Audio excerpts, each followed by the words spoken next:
Bismillahirrahmanirrahim. Assalamualaikum warahmatullahi wabarakatuh. Saya Dr. Ade Delvita, spesialis patologi klinik, peserta Diklat PKA Angkatan 10 Provinsi Jambi tahun 2025. Tugas hari ini membuat video yang berkaitan dengan aksi perubahan kinerja organisasi. Aksi perubahan kinerja organisasi merupakan serangkaian kegiatan terencana, terstruktur yang bertujuan untuk meningkatkan kinerja suatu organisasi melalui penerapan inovasi dan perubahan positif dalam berbagai aspek operasional dan strategis. Aksi perubahan kinerja organisasi dapat mencakup beberapa aspek seperti 1. Peningkatan efisiensi, yang kedua, peningkatan kualitas layanan publik, yang ketiga, peningkatan media literasi dan inovasi, kemudian peningkatan keterlibatan SDM, dan yang kelima, peningkatan kapasitas organisasi. Penting untuk dicatat bahwa aksi perubahan kinerja organisasi harus dilakukan secara sistematis dan terencana. Kemudian, dalam konteks pelatihan kepemimpinan, aksi perubahan kinerja organisasi sering menjadi bagian dari agenda aktualisasi kepemimpinan, di mana kami sebagai peserta pelatihan dituntut untuk mengidentifikasi dan mengimplementasikan perubahan di unit kerja kami. Tujuannya adalah melahirkan pemimpin yang inovatif dan mampu membawa perubahan yang positif bagi organisasi. Konsep teoritis aksi perubahan dalam konteks pelatihan kepemimpinan administrator merupakan serangkaian tindakan inovatif yang dirancang untuk meningkatkan kinerja organisasi yang berfokus pada perbaikan proses bisnis, pelayanan publik, pemanfaatan sumber daya, di mana konsepsi teoritis aksi perubahan kinerja organisasi meliputi 1. Identifikasi isu dan kebutuhan perubahan, yang kedua, perubahan tujuan dan sasaran, yang ketiga, perancangan aksi perubahan, yang keempat, implementasi aksi perubahan, yang kelima, evaluasi dan tindak lanjut. Berikut ini merupakan beberapa tahapan penting terkait diagnosis aksi perubahan dalam PKA. Yang pertama, temukan isu organisasi, di mana tujuannya menemukan isu utama organisasi yang dihubungkan dengan asta-cita presiden. Yang keempat, yaitu memperkuat pembangunan SDM kesehatan. Yang kedua, identifikasi isu organisasi, di mana kami dituntut untuk berpikir kreatif dengan mengidentifikasi penyebab isu yang dikaitkan dengan tugas pokok dan fungsi sebagai pimpinan organisasi. Yang ketiga, analisis penyebab isu, yaitu aksi perubahan yang didasarkan pada analisis penyebab isu atau permasalahan kinerja organisasi dan kebutuhan pemangku kepentingan yang didukung oleh data. Yang kemudian yang keempat, identifikasi permasalahan, di mana kondisi kita untuk mengidentifikasi permasalahan yang ada atau existing saat ini dan bagaimana kondisi yang kita harapkan. Kemudian mencari penyebab isu utama yang akan dipositifkan menjadi judul gagasan aksi rancangan perubahan. Kemudian yang kelima yaitu antisipasi permasalahan, di mana pemimpin bertanggung jawab untuk mengatasi permasalahan dengan menemukan atau merancang inovasi apa yang dibutuhkan organisasi. Kemudian yang keenam, temukan rencana inovasi.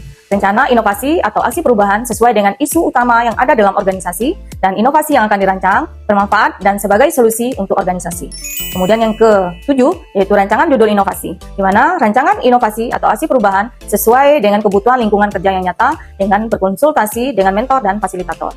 Kemudian yang kedelapan, identifikasi tahapan atau milestone, di mana keberhasilan aksi perubahan minimal menempuh 10 tahapan yang disusun berurutan dan runut. Milestone dikelompokkan menjadi yang pertama 2 bulan jangka pendek, kemudian 2-12 bulan jangka menengah, kemudian lebih dari 1 tahun jangka panjang. Judul gagasan aksi perubahan kami yaitu optimalisasi proses transformasi Rumah Sakit Umum Daerah Haji Abdurrahman Sayuti menuju BLUD untuk peningkatan kinerja layanan kesehatan.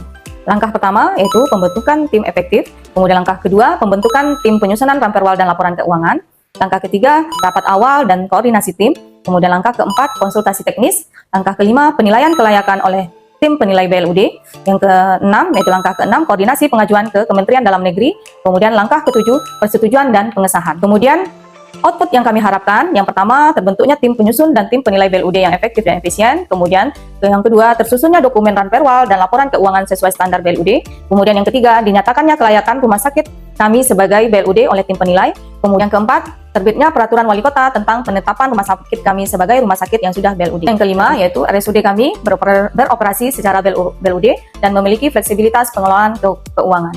Kemudian bagaimana indikator keberhasilan? Di sini indikatornya tim internal dan lintas OPD yang terbentuk dengan target SK Wali Kota dan adanya SK Sekda yang terbit. Kemudian bagaimana dengan dokumen ramperwalnya? Targetnya yaitu 100% selesai dan tervalidasi.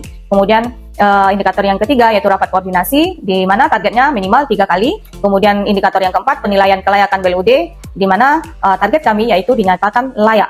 Kemudian indikator yang kelima pengesahan ranperwal menjadi perwal, target kami yaitu perwal kami ditetapkan. Kemudian indikator yang keenam RSUD menjadi BLUD resmi, di mana targetnya yaitu kami mendapatkan surat keputusan penetapan diterima sebagai BLUD yang resmi. Nah, kesimpulannya di sini aksi perubahan kinerja organisasi merupakan serangkaian kegiatan yang terencana, terstruktur, yang bertujuan untuk meningkatkan kinerja suatu organisasi melalui penerapan inovasi dan perubahan positif dalam berbagai aspek operasional dan strategis.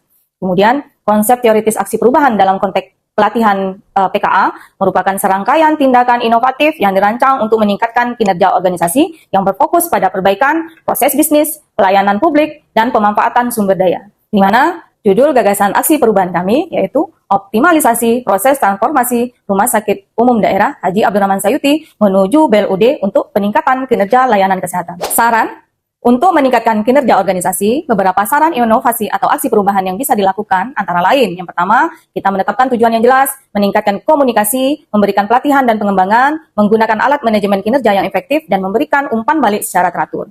Kemudian, penting juga untuk membangun fleksibilitas, melibatkan sumber daya manusia yang ada dan sumber daya yang ada, kemudian membangun budaya inovasi, dan memperkuat kapasitas pembelajaran organisasi. Demikian dari kami, lebih dan kurang kami mohon maaf.